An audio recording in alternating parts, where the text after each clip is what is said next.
உலக விஞ்ஞானிகளோ அல்லது இந்திய விஞ்ஞானிகளோ அல்லது இந்தியாவில் இருக்கிற அரசியல்வாதிகளோ எவனுமே இவிஎம் மிஷின் ஓட்டு திருட்ட அம்பலப்படுத்த முடியாது. ஏனென்றால் இந்த மிஷினுடைய போர்ஜரிகளே இந்தியாவில் காங்கிரஸும் பிஜேபிகள் அவனுகள் 2 பேர்தான் இந்த இவிஎம் மிஷினை குற்றம் சொல்கிற மாதிரி சொல்லுவான். அந்த குற்றத்தை விளக்கி இந்த தேர்தலிருந்து இவிஎம் மிஷினை அகற்றுறது மாதிரி ராகுல் காந்தி பிரச்சாரம் பண்ணுவான். ஆனால் தேர்தல் நடத்திடுவாங்க.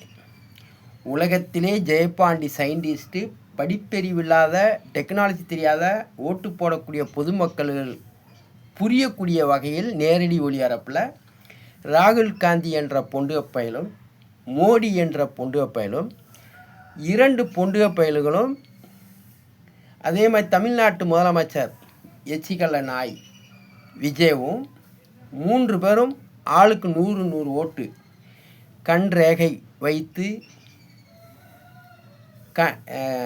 கண்விழி ரேகையும் கை ரேகையும் வைத்து மோடி பிராடுக்காரன் 100 ஓட்டு, பித்தலாட்டுக்காரன் ராகுல் காந்தி 100 ஓட்டு, புறம்போக்கு விஜய் 100 ஓட்டு, மொத்தம் 300 ஓட்டில் இறந்து போன முன்னாள் காமராஜரையும் வெற்றி பெற வைக்க முடியும்.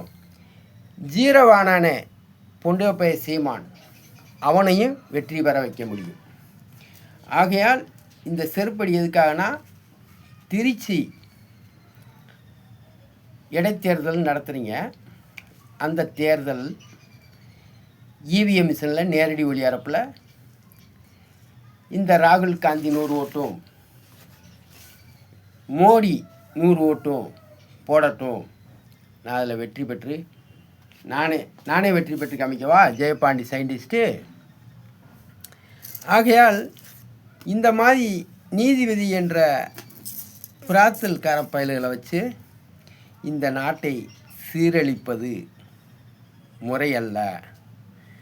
ஆகையால் இந்த மாதிரி அரசியல்வாதி பிரார்த்தல்களை வச்சு இந்த நாட்டை செருப்பை வச்சு அடித்து இவிஎம் மிஷினை விரட்டணும் என்று ஜெயபாண்டி நினைக்கவில்லை.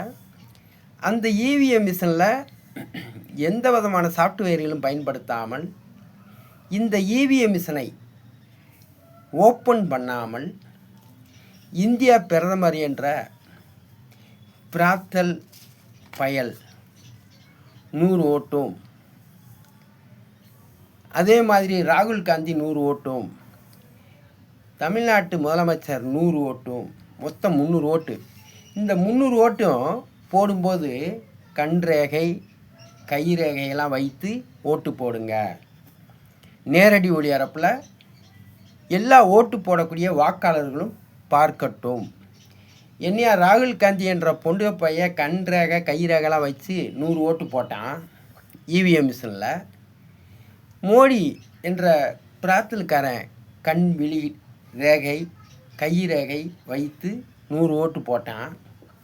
விஜய் என்ற பிராத்தல் கண் விழி கை ரேகையெல்லாம் வைத்து 100 ஓட்டு போட்டான். மொத்தம் 300 ஓட்டு. அதில் ஜெயபாண்டி சயின்டிஸ்ட்டு எப்படி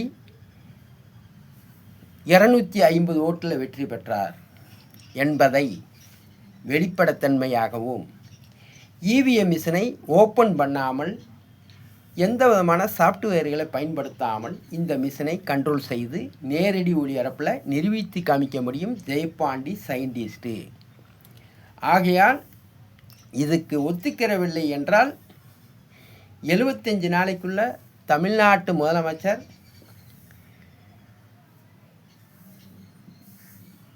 படிக்கிற பிள்ளைக்கு சம்பளம் கொடுக்கணும், 10, 11, 12 படித்த பிள்ளைகளுக்கு வேலை வாய்ப்பு கொடுக்கணும். கொடுக்க தவறினால்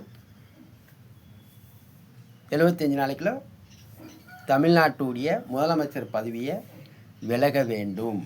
அந்த விலகிய தேதியிலிருந்து 75 நாளைக்குள்ளே ஜெயபாண்டி சயின்டிஸ்ட்டு மதுரை மாவட்டம் முழுவதும் படிக்கிறதுக்கு சம்பளம் 10, 11, 12 படித்த பிள்ளைகளுக்கு வேலை வாய்ப்பு கொடுக்க தயாராக இருக்கிறேன் ஜெயபாண்டி சயின்டிஸ்ட்டு. இவிஎம் மிஷின் போட்டியவும் நடத்தி கையில் குத்தி ஓட்டு போடும் முறையை பயன்படுத்த ஜெயபாண்டி தயாராக இருக்கிறேன். உலக ஐக்கிய நாட்டு சபை பிரார்த்தல்களே, ஒரு நாட்டில் இவிஎம் மிஷினை வைத்து ஏமாற்றி ஓட்டுகளை கொள்ளையடித்து பிளப்பு நடத்தக்கூடிய அரசியல்வாதிகளை அப்புறப்படுத்துவதற்கு குரல் எழுப்பலாம். அமெரிக்காவை பொறுத்தளவுக்கு இந்த இந்தியாவை எப்படி பயன்படுத்தி வச்சுருக்கான்னா, இந்த இவிஎம் மிஷினில் தான் நீ தேர்தல் நடத்தணும். ஒரு பெட்ரோல் வாங்கணுமென்றாலும் அமெரிக்காவை கேட்கணும். ஆனால் ஆம்பளை மாதிரி ஈரான், ஏன்னா அவன் ஈரான் நாட்டில் எல்லா பேரையும் இந்த மாதிரி இந்தியாவில் இருக்கிற மாதிரி ஓட்டு திருட்டு போர்ச்சேரி அரசியல்வாதி ஈரானில் இல்லை. அதனால தான் என்ன செய்கிறான், குண்டை போடுறான் ஈரான் மேலே. இந்த இந்தியா மேலே ஏன் குண்டு போடலைன்னா, இந்தியா அடிமையாக இருக்குது. அமெரிக்காக்காரன் கொடுத்த இவிஎம் மிஷினை வச்சு பயன்படுத்தி டெக்னாலஜி தெரியாத மக்களை ஏமாற்றி இந்த நாட்டை சீரழிய வைத்து கொண்டிருக்கிறான் அமெரிக்காக்காரன். இந்த இந்தியாவில் இருக்கிற பிரார்த்தல் அரசியல்வாதியை மாதிரி ஈரானில் இல்லை. ஆகையால் அந்த ஈரானை கட்டுப்படுத்த முடியலை. அதனால் குண்டை போடுறான். எந்தெந்த நாடெல்லாம் அமெரிக்காவுக்கு அடிமையாக இருக்கோ அந்த நாட்டில் இந்த போலியான தேர்தலை வச்சு, போலியான பிரதமர், போலியான முதலமைச்சர்களை வச்சு அந்த நாட்டை அந்த நாட்டவே அட்ரஸ் இல்லாமல் ஆக்கிறான். ஊனம் பெற்ற நாடாக ஆக்கிறான். கம்பீரமாக ஒரே ஒரு நாடு ஈரான் மட்டும், அதுக்குள்ளே இந்த அமெரிக்காவை நுழையவே விடலை. அதுக்குள்ளே போலியான அரசியல்வாதியும் உள்ளே நுழைய முடியலை. அது மாதிரி இந்தியா இவிஎம் மிஷின் பயன்படுத்திய அத்தனை நாட்டிலையும் இவிஎம் மிஷினை நேரடி ஒளிபரப்பில் இந்த இவிஎம் மிஷினில் 100க்கு 100 ஓட்டு திருட்டு பண்ண முடியும். இதை நேரடி ஒளிபரப்பில் செஞ்சு காமிக்கும் போது டெக்னாலஜி தெரியாத ஓட்டு போடக்கூடிய மக்கள் அனைவரும் விடுதலை பெறுவார்கள்.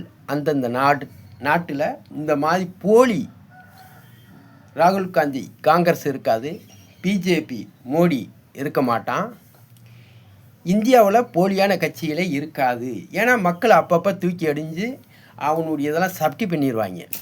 எப்படி இந்த போலியான அரசியல்வாதிகளை வச்சு இவிஎம் மிஷினை பயன்படுத்தக்கூடாது. அதற்காக தான் நான் திருச்சி இடைத்தேர்தலில் இந்த நேரடி ஒளிபரப்பை நடத்தலாம். ஜெயபாண்டி வா, நிரூபித்து காமி, 20 கேள்வி 24 ப்ராக்டிக்கலுக்கு நாங்கள் பதில் சொல்கிறோம் என்று அழைப்புதல் கொடுக்கலாம். அப்படி அழைப்புதல் கொடுக்கவில்லை என்றால் தமிழ்நாட்டில் இருக்கிற முதலமைச்சர் பதவியேற்று 75 நாளைக்குள்ளே தமிழ்நாடு முழுவதும் படிக்கிறதுக்கு சம்பளம் கொடுக்க வேண்டும். 10, 11, 12 படித்த பிள்ளைகளுக்கு வேலை வாய்ப்பு கொடுக்க வேண்டும். அது கொடுக்க தவறினால் 75 நாளைக்குள்ளே ஒரு தாய் தகப்பனுக்கு பிறந்திருந்தால் பதவி விலகிடணும் என்று இந்த வீடியோ மூலமாக தெரியப்படுத்திக் கொள்கிறேன். ஜெயபாண்டி சயின்டிஸ்ட்டு. மதுரை 6 ADJ நீதிமன்றத்தில் எனக்கு 22ஆம் தேதி எனக்கு வாய்தா, வர்ற திங்கட்கிழமை. ஆகையால் 6 ADJ நீதிபதியை நான் என்ன கேட்க போகிறேன்னா, தேர்தல் 3 நாள் இருக்கும்போது எனக்கு 20ஆம் தேதி வாய்தா கொடுத்தீங்க. அந்த வாய்தா தேதியில் நீங்கள் எங்கே போனீங்க?